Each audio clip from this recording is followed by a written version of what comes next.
đẹp nhé. Mấy năm mình đi làm cứ gửi tiền về cho ông chồng đi làm, nó ra là đẹp quá. Ông chồng đi đâu nhỉ? Vừa về lúc nào không gọi cho anh biết. Về vợ về mình sau về bất ngờ thế, có phát hiện con sinh nó có thai rồi. Cái đứa con gái của mình đấy, cái Sinh đấy, cái từ lâu nó gọi cho mẹ đấy, bây giờ thời gian này em gọi cho nó không gọi được là nó đi đâu? Thì nó bảo đi công ty đấy. Đi công ty, cái công ty thì phải có điện thoại phải gọi chứ. Hay là hai bố con ở nhà có chuyện gì? Nói ra hết thì dối vợ này thì bị khổ khổ tí về để bới anh chết rồi. Đi em đi ăn trước đây.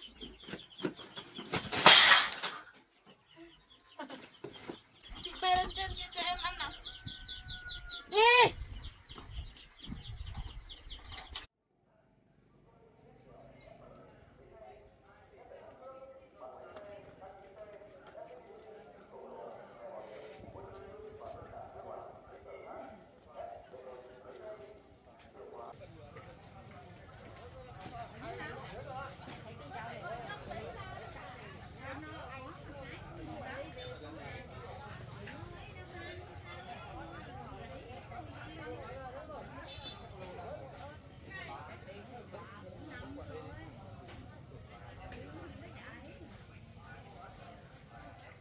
Cái này là liền hay là ấy?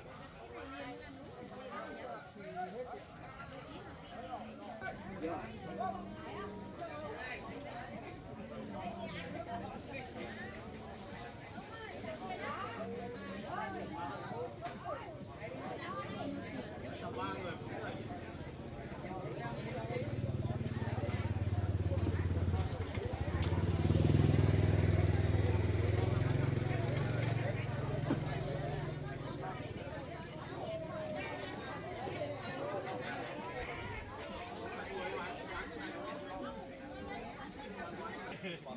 Nuôi bây giờ cần cái sức khỏe thôi.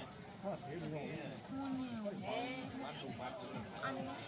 Buổi này là vừa làm vừa trông con đủ đầu.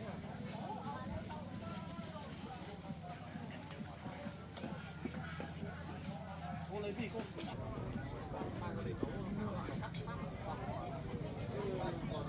Nó cháy.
mua cái kia để cho em nướng khoai ăn, thì mua đống giống rau vì còn cái gì.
bữa to ạ.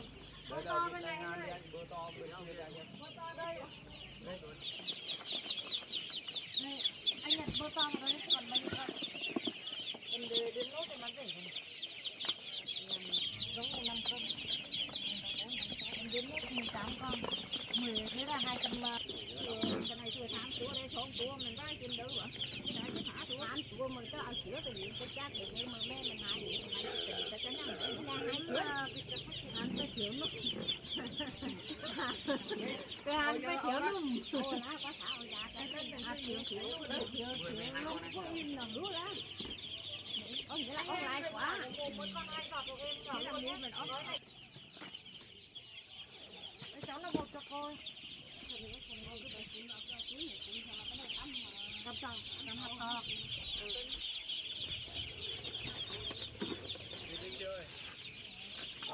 Chị ơi cái này về giỏ của mồm mỗi con 2 giỏ. Cái gói này chia làm 2 ôm. Cái gói này ngày nào chị cho mỗi lần 1 tí nhá. Cái vịt lanh ăn bao nhiêu tiền đấy? 20.000 chị ấy. Cái này là 8 cộng 50 là 130. Đây là lanh ăn, đây là ngan.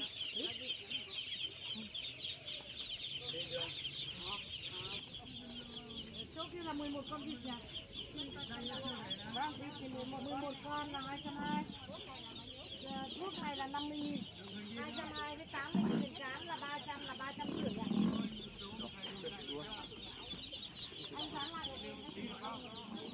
Của cô là 12 con 240 và 8 là thuốc là 340 nhé. Cái này là chị về nhỏ rất tốt này. Cái này 2,4 triệu 1 lít chắc. Cô hàng em ơi.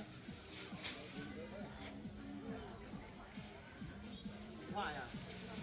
Em thích dùng dòng máy gì? Đây anh có cái dòng máy Vivo, Oppo với cả có con iPhone hàng xịn.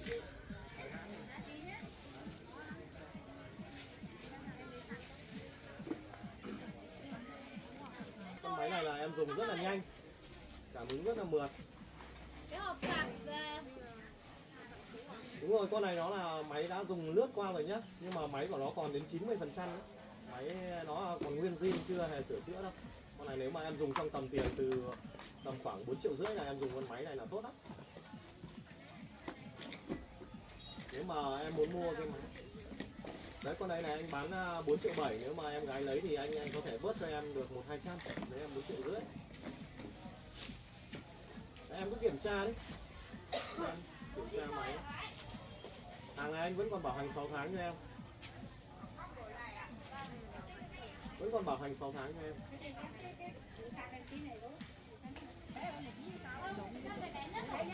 Con này em dùng rất là tốt, anh vẫn bảo hành cho em 6 tháng. Nếu mà có lỗi gì em cứ mang vào đây anh bảo hành cho em. Vì hàng này nó còn nguyên zin, nó chưa hề bị sửa chữa gì nhé. Nó chỉ chạy lướt qua thôi, máy vẫn còn 90%. Con này đúng ra là anh bán giá 4,7 triệu, nhưng mà em lấy thì thôi bớt cho em 200 thì em 1,5 triệu. Đấy, em cứ kiểm tra kỹ đi, xong là nếu mà dùng thì dùng con này, anh khuyên dùng cái này.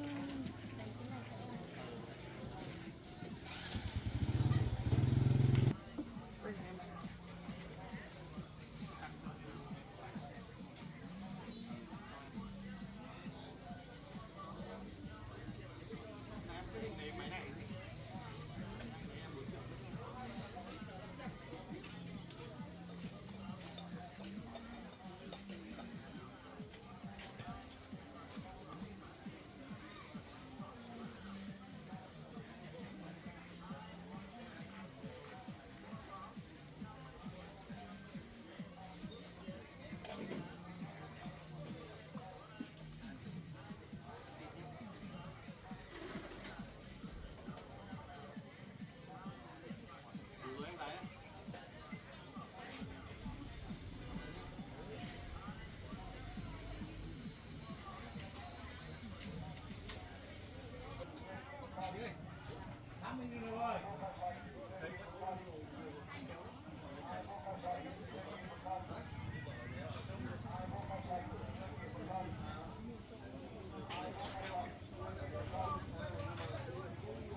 đâu?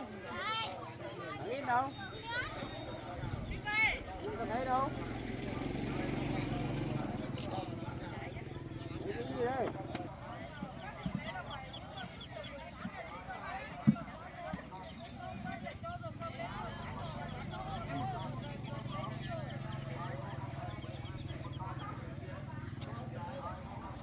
Tiền em cho mua em bảo với em khỏi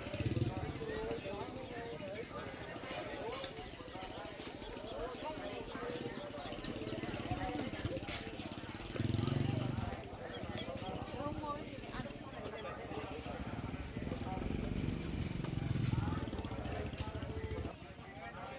Thấy em đang ăn kem.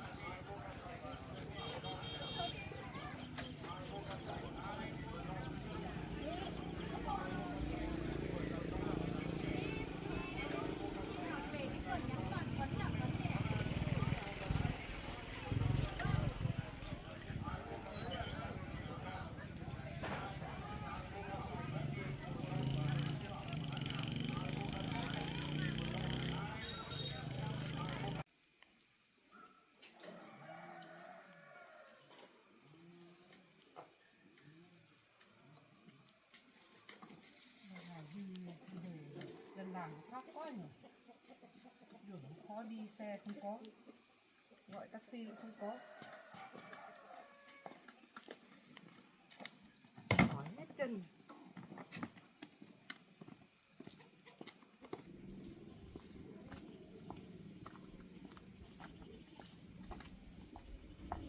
Hôm nay dân bảo cũng không phá được cái gì,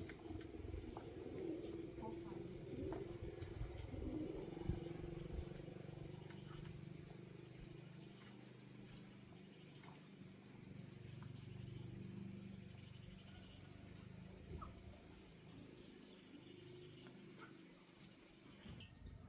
Mẹ đi đâu thế?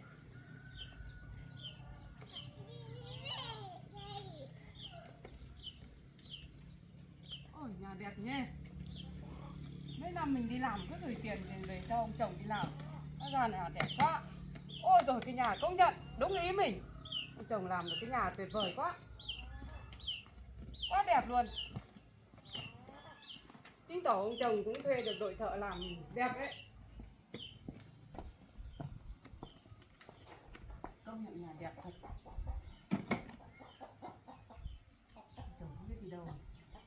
Nhà thì làm đẹp rồi nhưng mà về vội quá. Không người nhà không có phụ nữ nó khác. Lộn xộn quá.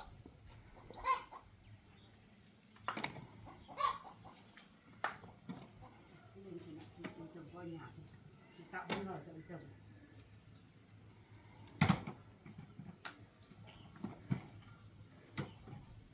Đẹp quá, không tàn quá.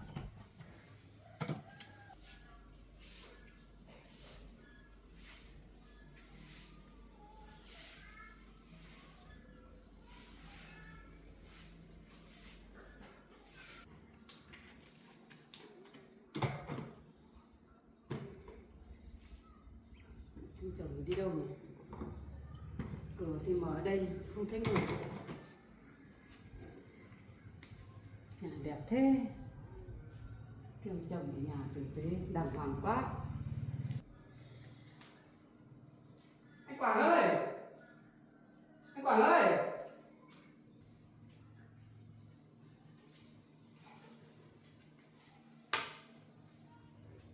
Đấy. Vừa về đúng nào không gọi cho anh biết. Ôi giời, ngồi đi. Anh một mình ở nhà chả lau được sạch sẽ lắm rồi.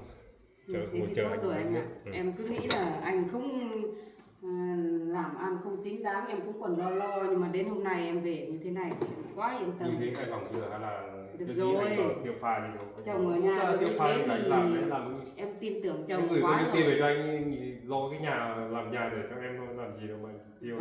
Cảm ơn anh, số em may mới lấy được anh Thế như thế tốt rồi.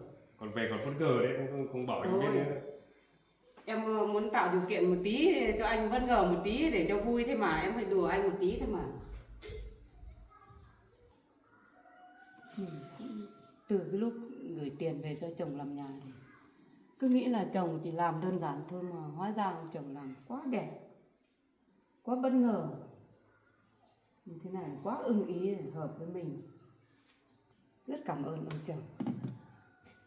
Như thế này là không uổng công mình bằng đấy năm trời đi xa. Vậy vợ về mình sâu về về bất ngờ thế nhỉ? Có hiện con sinh nó có thai không?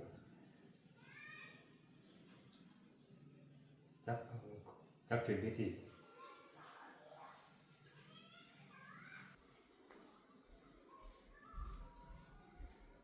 Anh, thế con gái mình đâu? Gái đi làm mà.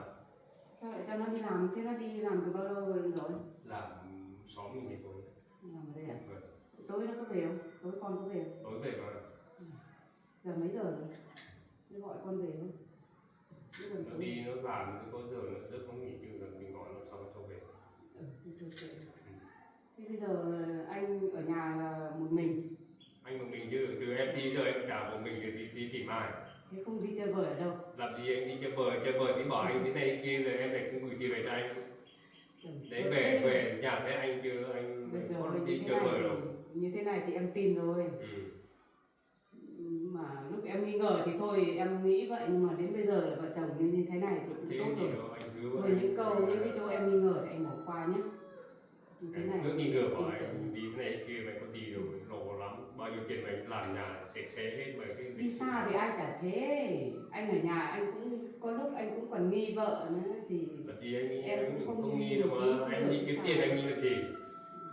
Đấy, em đi làm cũng vất vả, anh ở nhà cũng vất vả, nhưng mà công nhận anh gọi cái đội thợ làm cái nhà này ưng ý nhỉ. Đấy em xem thế là ý của em chưa? Được rồi, rất cảm ơn anh chồng. Thế chỉ làm thế được còn làm thế nào nữa? Xem chỗ nào còn thiếu nữa mai mốt mình tôi sửa một tí nữa này. Quá hoàn hảo. Thế về bất ngờ này thì không báo cho anh biết thế này về hẳn hay về nào em?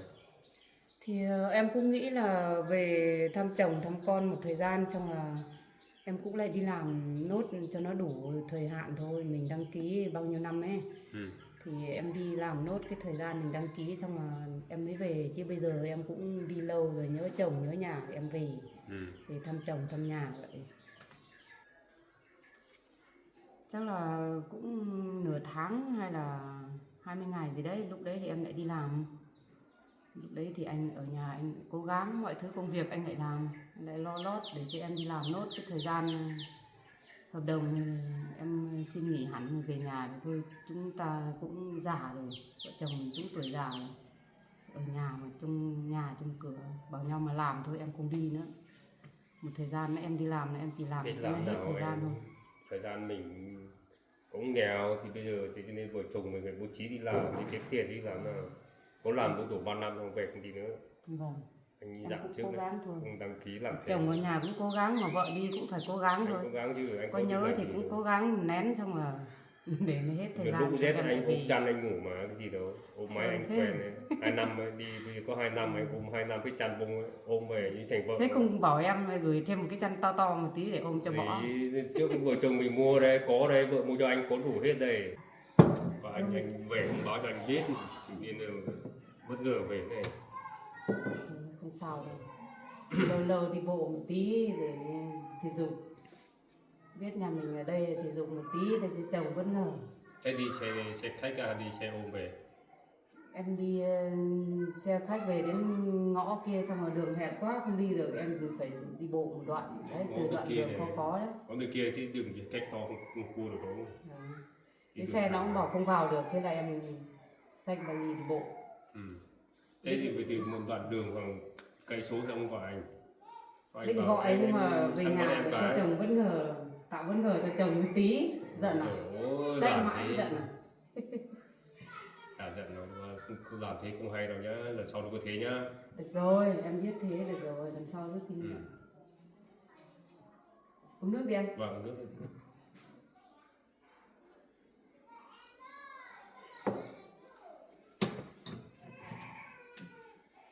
Thế cái đứa con gái của mình đấy, cái Sinh đấy, Thế từ lâu nó gọi cho mẹ đấy, bây giờ thời gian này em gọi cho nó không gọi được, là nó đi đâu? Nó đi làm ăn xa à? Nó đi làm mà, làm công ty mà. Làm công ty nhưng mà điện thoại thì vẫn gọi được chứ. Chắc nó đi vào đấy nó cấm điện thoại đi, làm sao nó cho cầm vào. Cái lạ nhỉ, mấy tháng trước thì nó gọi cho em suốt mà. Ừ. Lúc nào nó cũng gọi cho mẹ hỏi thăm rồi là công việc của mẹ như thế nào. Ừ. Tự dưng thời gian này chả thấy nó gọi. Thế thời gian nó gọi cho em lâu chưa?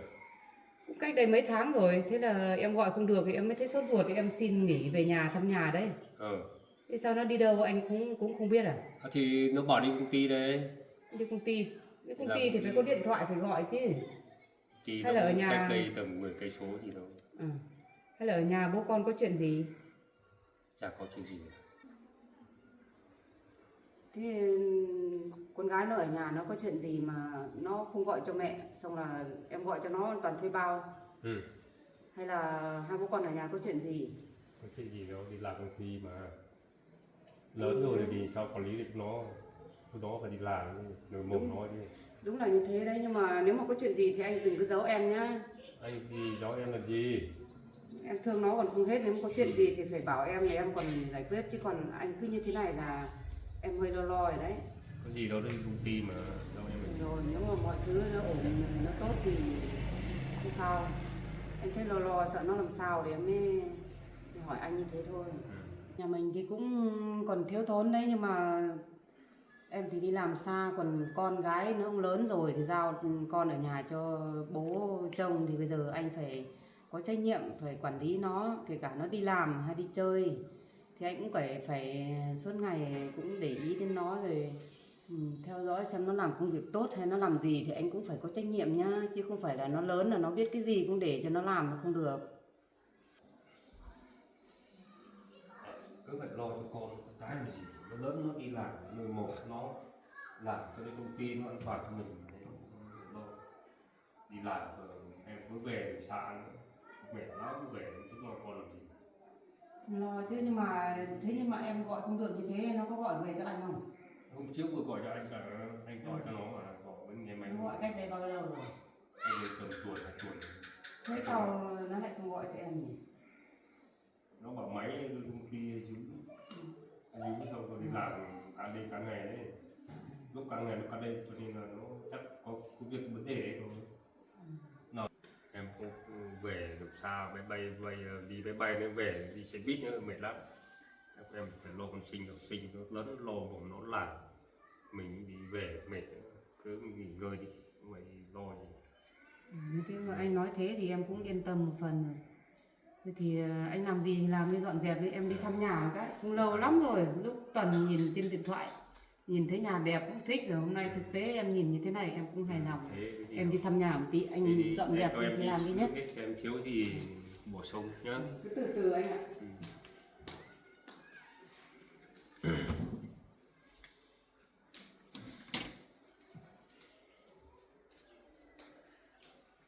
Mệt thế này mình không nói ra hết thì dối vợ này thì bị có ổn không tí về để bới anh thì chết rồi. Chắc tối nay phải nói ra thôi, không được. Cái nhà của chị chồng này, nhà bếp rộng thế,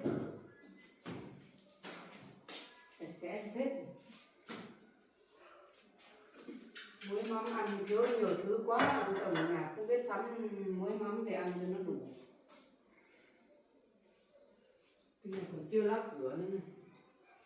Thôi được rồi, vài hôm nữa mình về với ông chồng cùng nhau cố gắng làm tiếp, cái nào thiếu làm tiếp.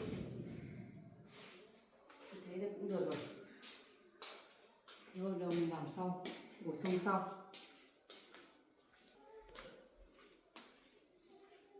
Nhà bếp anh không muối mắm, anh không mua gì để ăn, phải thiếu nhiều thứ lắm. Anh phải đi mua muối mắm phải đầy đủ vào chứ. Thiếu gì đâu, bây giờ nó thiếu cái gì thì mình bổ sung sau cái gì. Ăn uống phải đầy đủ muối mắm nó mới đủ chất chứ. Muối mắm mì chính có rồi. Tắm này anh cho làm được. Cái này. Sao hôm lắp cái này sao anh không lắp luôn? Tính đến đấy là nó hết tiền rồi, còn tiền nữa. Thế sao anh không gọi cho em? Gọi gì Đến nỗi không còn mỗi cái cửa thôi anh cũng không làm nốt đi cho nó theo Thế đấy. nhá, em ở nhà nhá, anh đi ra bên này tí. Thế anh đi đâu? Có gì?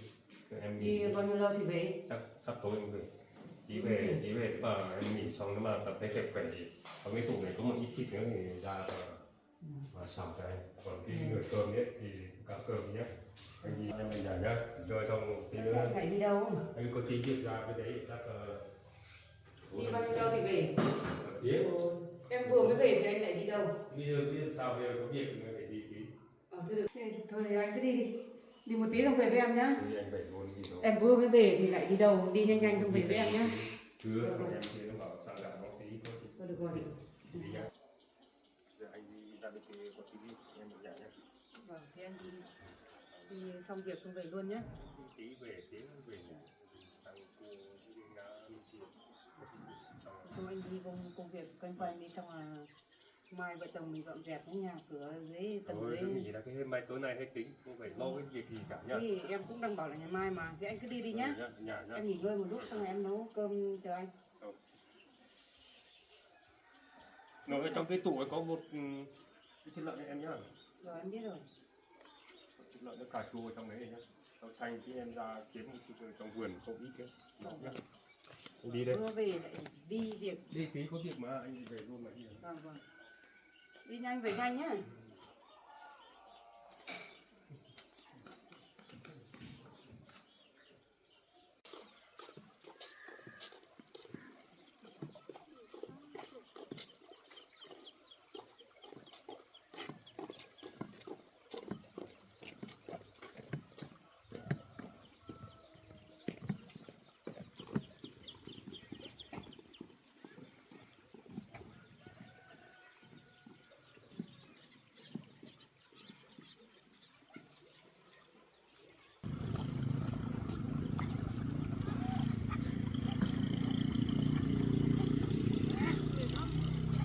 Chị phát cái bao đi. Sách này nặng nặng.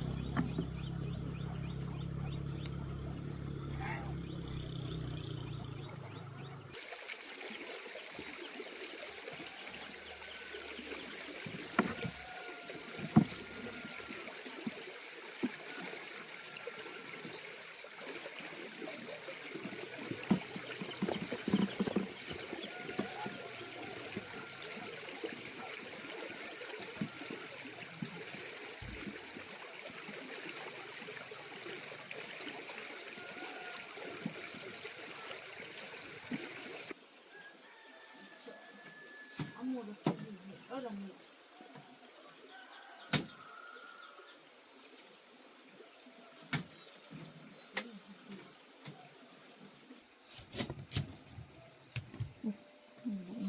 Thì sao ăn thêm? Ăn đi. Ra ngoài chợ kia cũng vui vào. Đó là cái chợ rồi kìa. Vâng. Đi bao giờ? Được.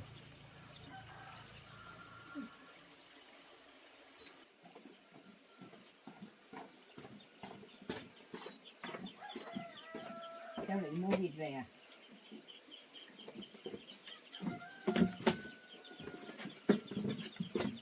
Nó mua đầy vịt. Kia bảo mổ ăn không được.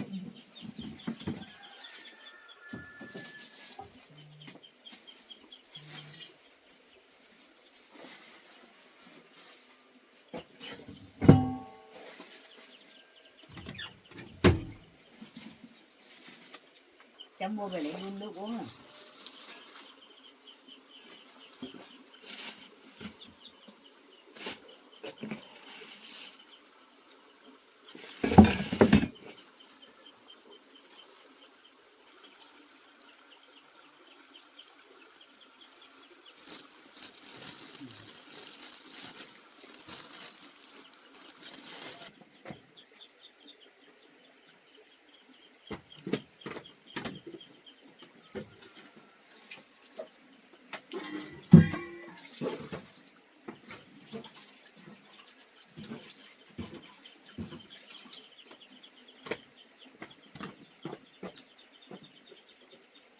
Ăn làm gì? Nếu mà cho tiền ta bảo mua đồ cho người ta không mua. Hôm qua bố cháu mới cho cháu tiền mà. Tiền cháu để mua điện thoại hết rồi.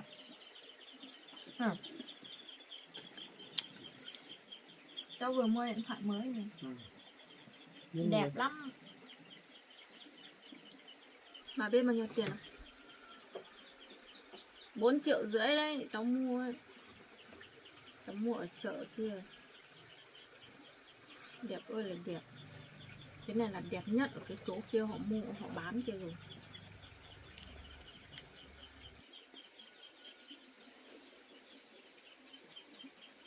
Điện thoại xịn. Thế mình bảo bố cho mình nhiều vào xong rồi mua cái điện thoại xịn hơn. cháu không biết tiết kiệm tiền đứa sau cháu sinh con à. Bảo để lo cái gì? Tiền sinh con đấy anh làm sao lo. Không có điện thoại sao mà ở.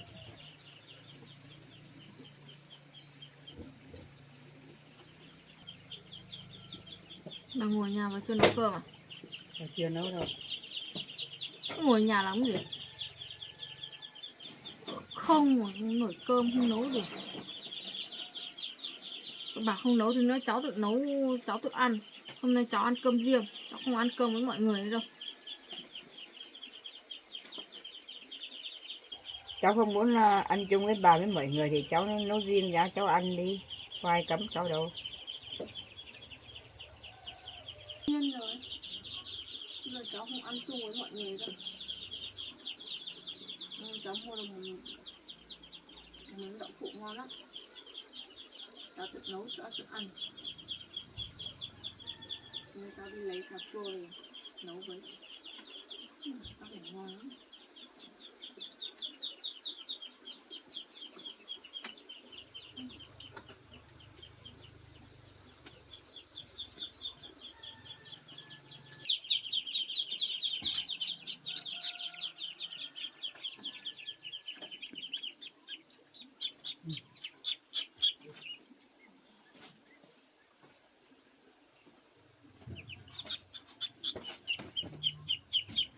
Tôi bị uống thuốc à?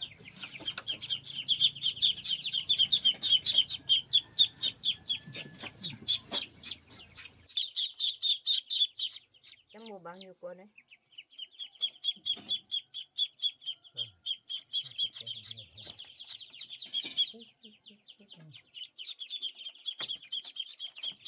Cái này cháu phải làm riêng đi chuồng cho nó con gấp con chuột con nó đánh đấy.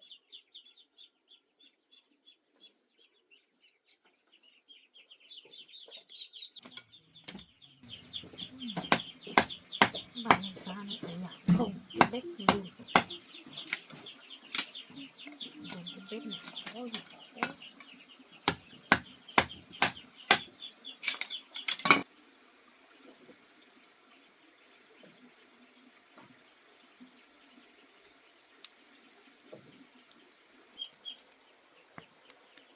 Cho nó khó cháy nhỉ.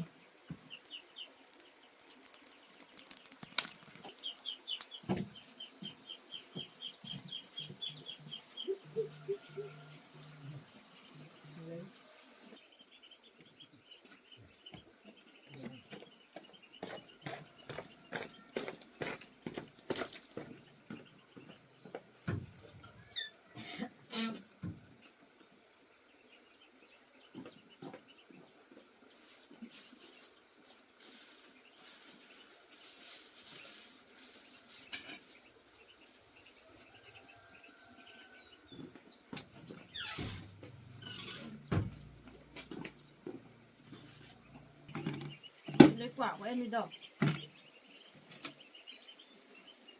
Chị nấu cơm đi nhá.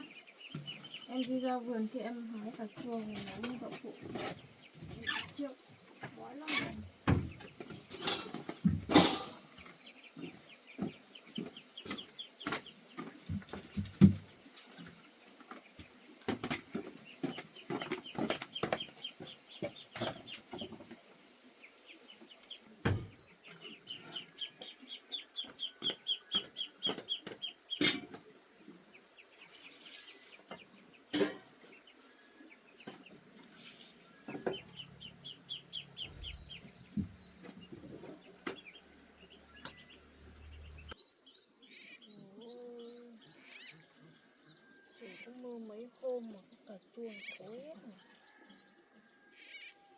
cháo này.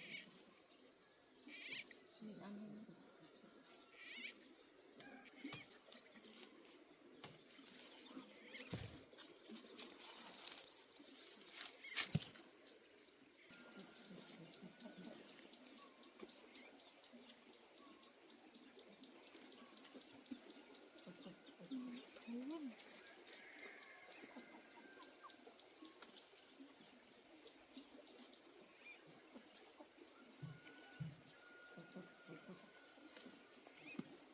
Thế đủ rồi.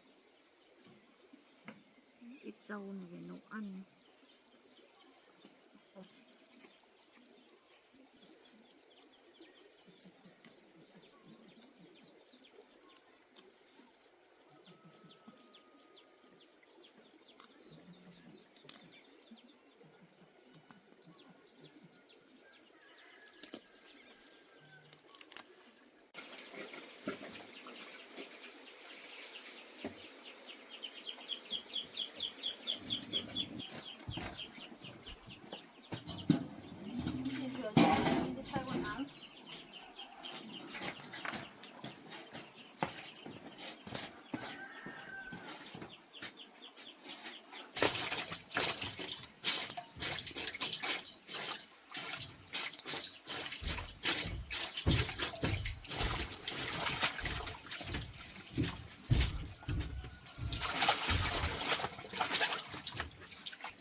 Ở kia có làm sao đâu.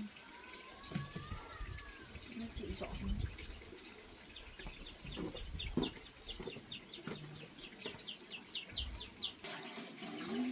Chị ăn cái gì xong chị tự đi mà hái thêm đấy. Cái này của em là em tự lấy về em tự nấu em tự ăn rồi.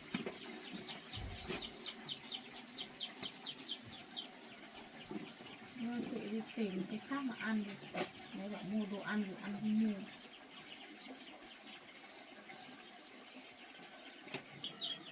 Hôm nay em tự nấu em tự ăn. Nấu thật ngon mà sao em ăn mình em mua điện thoại mới của em. Giờ này em bảo em không về em tự nấu em tự ăn.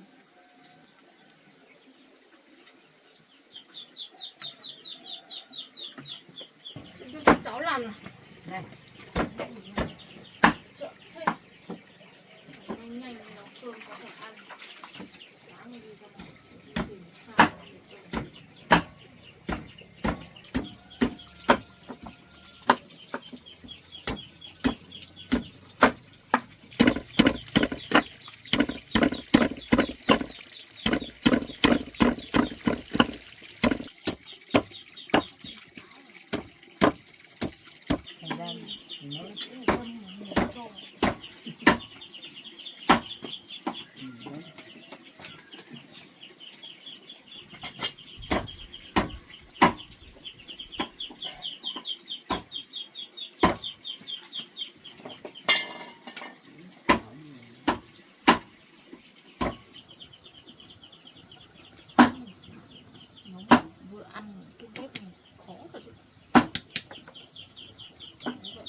nhiều lần. Mua cái bếp ga, bếp điện đi, phải chịu mua. Giờ còn không nóng mấy. Thấy nóng thế rồi, mua mùa hè nữa, xong nóng.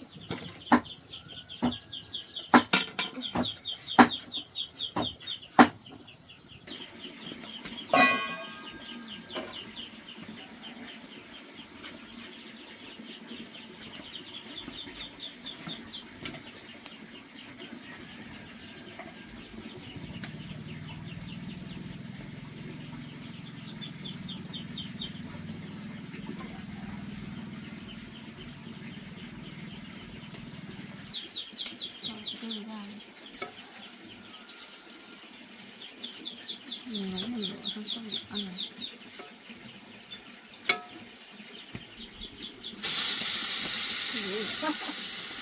Bà cười ấy để bà cứ thấy bao giờ.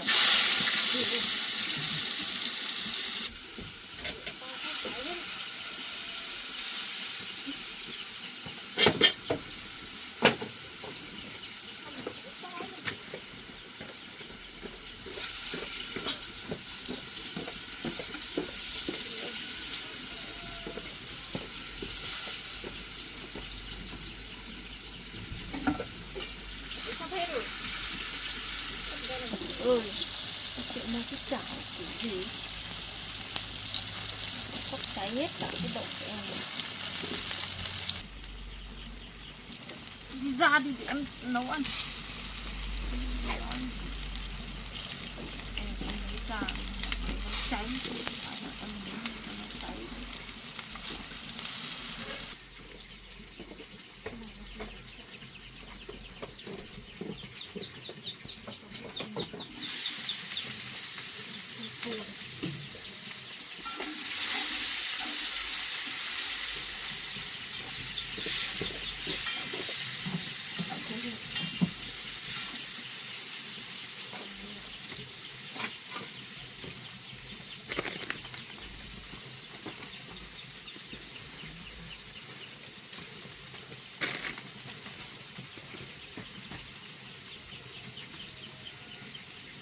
Chắc không nấu ăn bao giờ vùng vầy quá đi nấu cái mỡ nó cháy với bữa đậu phụ vào thì nó cháy đen như thế đấy.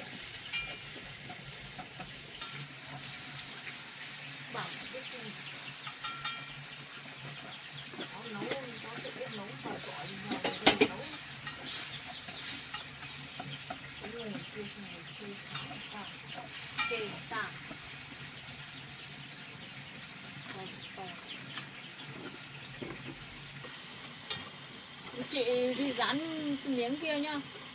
Kia còn một miếng nữa đấy. Cái này em nấu em tự ăn rồi.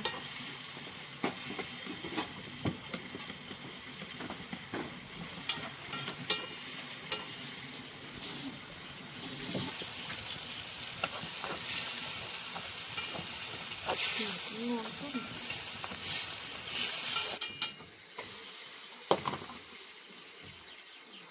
Mua cái chảo thì mà nóng ấy.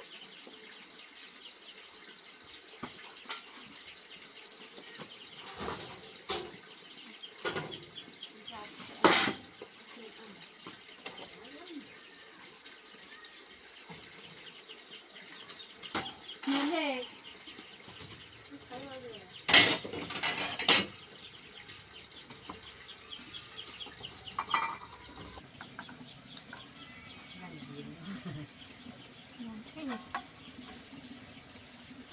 thêm mình tự nấu ăn mình thấy ngon. Tí chị rửa nhá.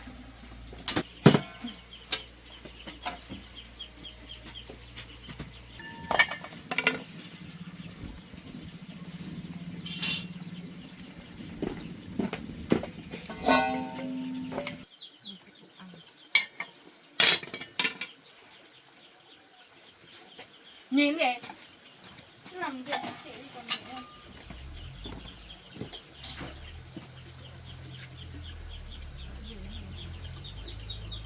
Nào rồi chị đi em đi ăn trước đây.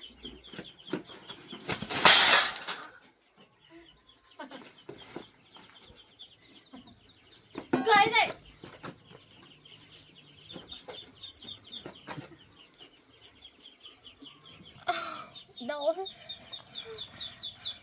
mấy chiếc nó rách hết.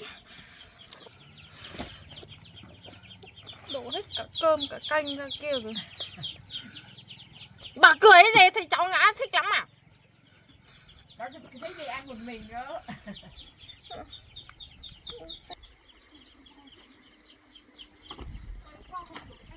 Chị bê lên trên kia cho em ăn nào. Đi.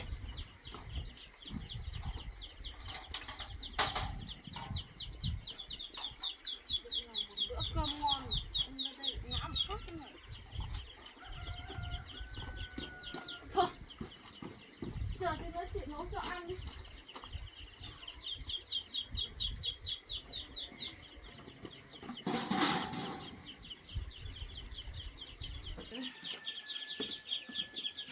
Cả mình. Mất hết cả vui. Tại cháu đi vội quá chứ. Ra hết cả tay. Thôi. Chờ tí nữa chị nấu ăn một thể.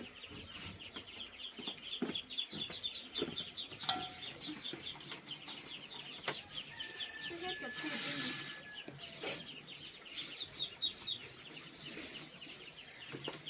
Bạn chị cũng bê lên cho em ấy. Cháu nấu chín xong cháu không ở đây ăn, cháu không đi lên kia làm gì. Trên kia ăn nó mát hơn. Ở đây chị phải nấu cơm. Đi đi lại lại ở đây nó vướng.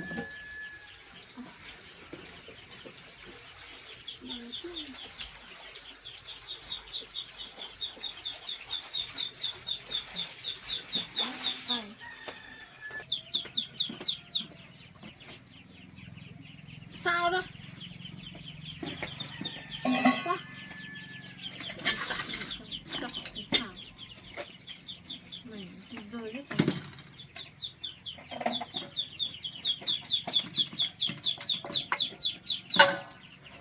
Đang vui, nhưng mất cả vui.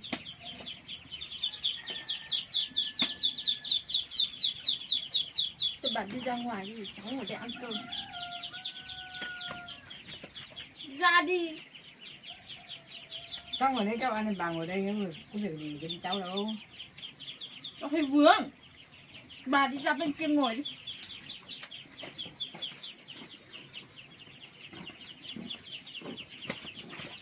Ê, chịu.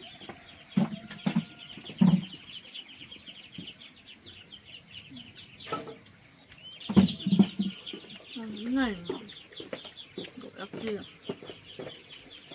May nó không đổ ra ngoài.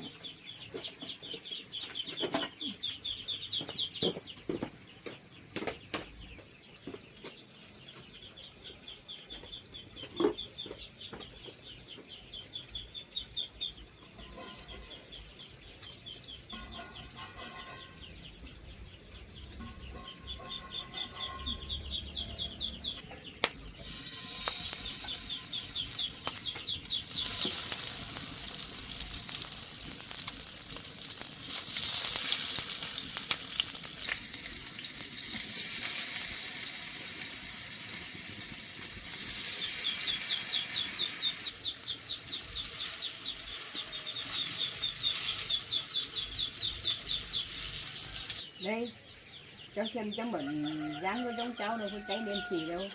Từ nay về đi học cháu bệnh mà làm nha. Cháu cũng làm được. Qua lúc nãy kia là lửa to quá rồi. Không chỉ lấy ra cháy một tí thôi. Mà có cháy đâu đây này, ngon rồi ngon rồi.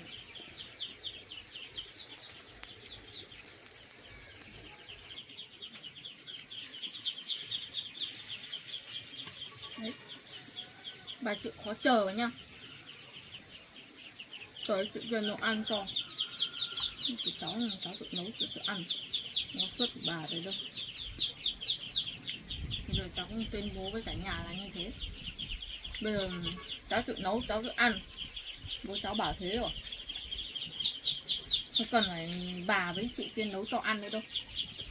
Còn lúc nào anh bảo về thì anh bảo nấu cho cháu ăn.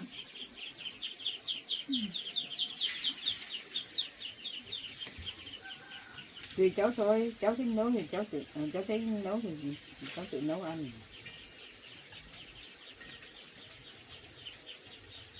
Cháu tự nấu cho ăn.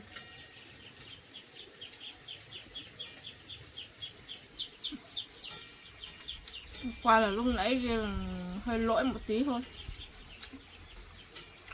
Không, một bữa cơm ngon lành.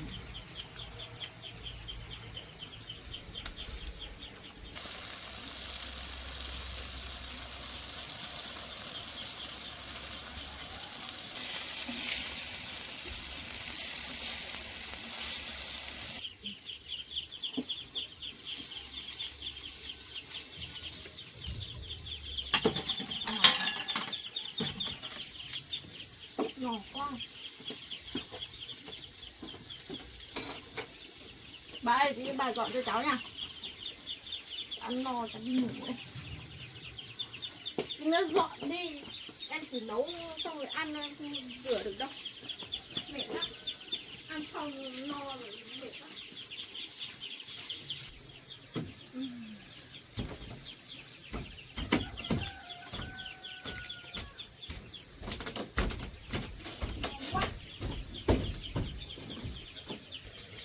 Cái cháu sinh này ăn xong rồi có mấy cái bát nó không đem đi rửa được, nhưng bà phải bảo bà đi rửa cho nó.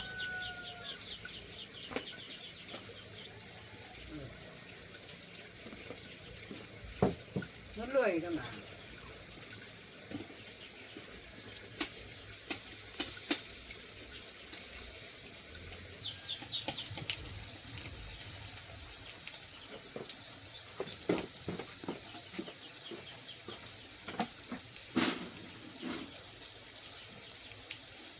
Cháu đi vào xem cái nồi rau để bà rửa cho.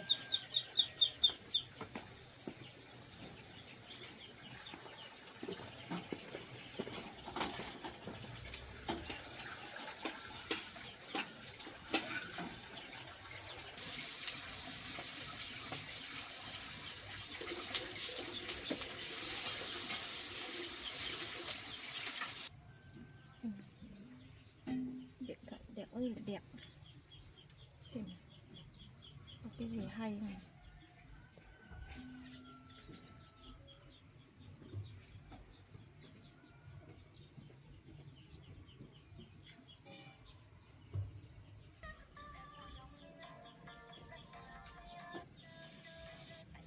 Rất sướng rồi. Em nhớ cái điện thoại cũ rồi.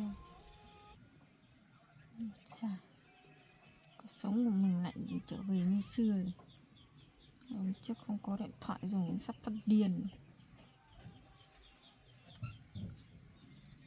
Này ngã màn không sao.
Mình cháu ăn cơm. Cái sinh bây giờ nó khóc tưởng nó ăn và cháu mình nhạt hơn một tí đấy.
ngon nữa. Ăn một miếng thế nào.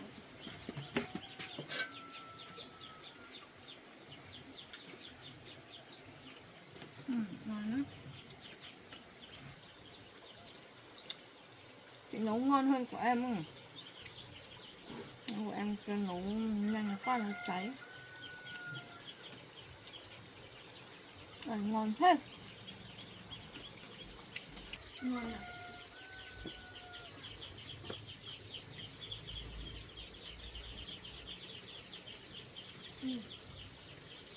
Ngon quá.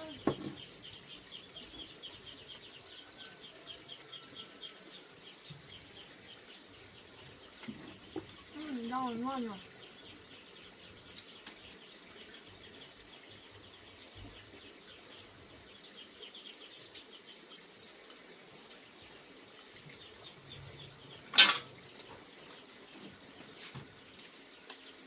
Chị miếng khoai à? Đúng chưa?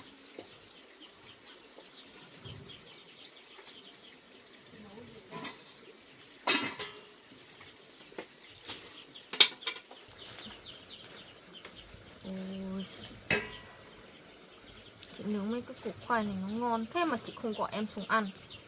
Cái tính ăn mạnh luôn à?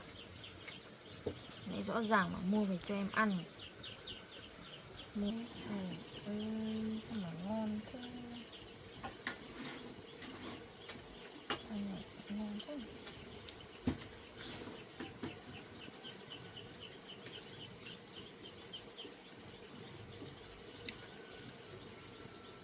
Ôi ngon lắm chị ạ. Ngọt ơi là ngọt. Lấy thế mà chị mua nhiều.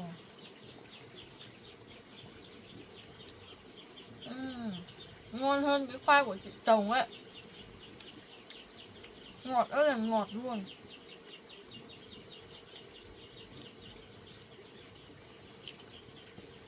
Ngon lắm.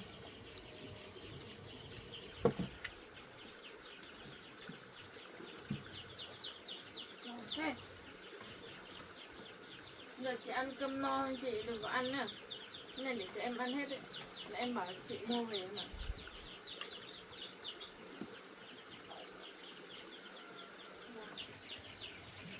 Thôi bà chăm mình cứ ăn cơm đi, thầy để cho cháu Sinh ăn.